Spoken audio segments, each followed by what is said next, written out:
There's a motorcycle now on the northbound. Look like he might try and do the same as the SUV, but they'll try and push him off to the side for ticketing. And I guess this is an example where you can't always rely on the plate number.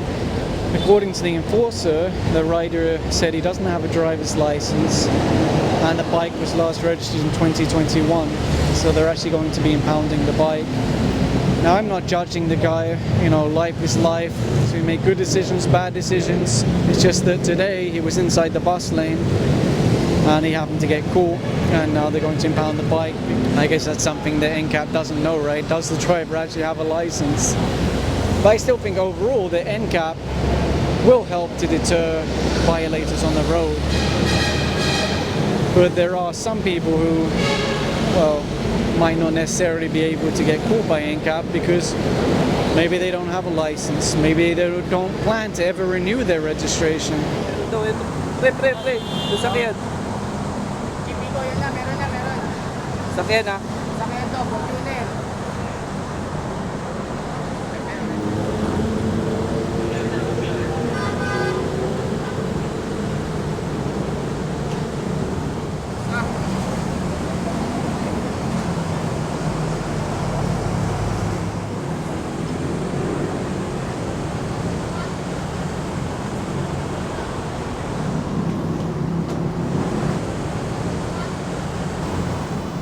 Jacket na itim na helmet.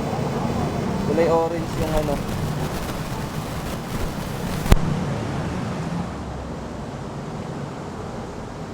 Yan.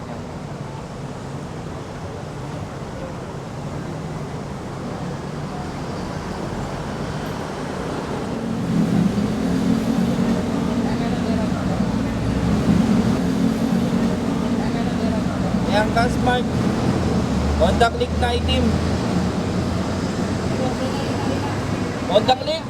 Unfortunately, that rider had too much speed and he was able to get past the enforcers. They weren't able to apprehend him. And of course, you can see on the back there is no license plate. In an ideal world, they'd have big bikes to give chase, but they don't. You may have seen the motorcycle crime prevention law was recently amended. Originally, it had very high penalties for those who drive around without plates, with obscured plates, tampered plates and so on. But the law was amended to make that a lot more affordable. Now, just to be clear, I think that any enhanced penalties related to license plates should apply to all vehicles, cars, trucks, buses, not just motorcycles. But historically, what we've seen a lot in the busway is really motorcycles without plates, or with stickers over the plates, or masks over the plates. In fact, I'll cut in some footage now of a previous enforcement operation that I haven't uploaded yet. This was a while ago, but just gives you an idea that unfortunately there are a lot of motorcycles in the bus lane that don't have plates. And sometimes they get apprehended, and a lot of the time, unfortunately, they do run away. And of course, NCAP can't do anything with those vehicles because there's no plate. Meron, positive meron na. Kahon na. White na helmet. Itim na jacket. Yan. Gumit na. Ay, gilid na. Sumagad. Ayan. Positive yan. Nasa likod ng bus. Pula yung helmet. Walang plaka. Yan, nasa likod pa lang bus. Meron pa.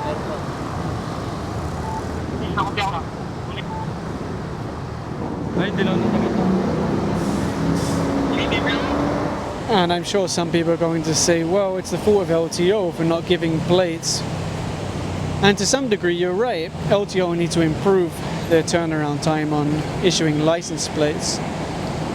But even if you don't have your plate from LTO yet, you still have to have a temporary plate. And actually, if you've been watching my videos long enough, you'll know that many of the riders they flag down with no plate, when they open the compartment or open their box, the license plate is actually inside.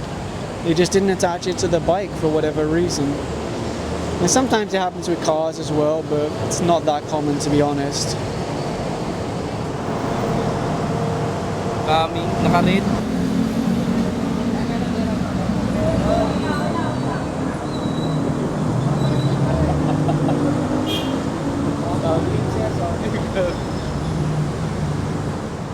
When this bus comes by, try to have a look at how many people are on board. And I'll give you a reminder of why they're so strict on the EDSA bus lane. Because while these buses only have a single lane of the highway, they're actually capable of moving hundreds of thousands of commuters using that single lane. It's a very efficient way of moving people. It's a very efficient use of road space. And you can see there's another bus coming in the background, and then there'll be another one, another one, another one. But because they go around in a circle and they have that exclusive lane, these carousel buses don't really get congested. Now, sometimes there's a little bit of congestion at the bus stops. That's something that they've been working to try and improve. That's why you have timers and guards and enforcers and such like. But that's the idea behind this. Improve and expand mass public transport to reduce the reliance on private vehicles and basically move people quicker, safer, easier, and in a more affordable way. There's the MRT there. How many sets does it have? Looks like it's a free car, because they do have some 4-car trains running at the moment to try and help with the volume of commuters, basically. I often receive mixed feedback from people about whether or not I should show violators that evade or run from enforcers, and honestly I do understand the concern, and I also have the same concern. I don't want people to see that and then think, oh, I'll do the same thing, it's easy. But on the flip side, my concern is that if you don't show the public what's happening, then there won't ever be an effort to fix it, because that's how things get fixed in reality. The public see a problem, they keep seeing it, they finally get annoyed enough, and then someone with the power to fix it has to do it. They have to take action to fix the problem because the public are angry. So it's kind of a balancing act. It's not something that I want people to replicate, but I think people kind of need to see it, otherwise we're not going to see an improvement to this problem. And with NCAP it might get worse, honestly.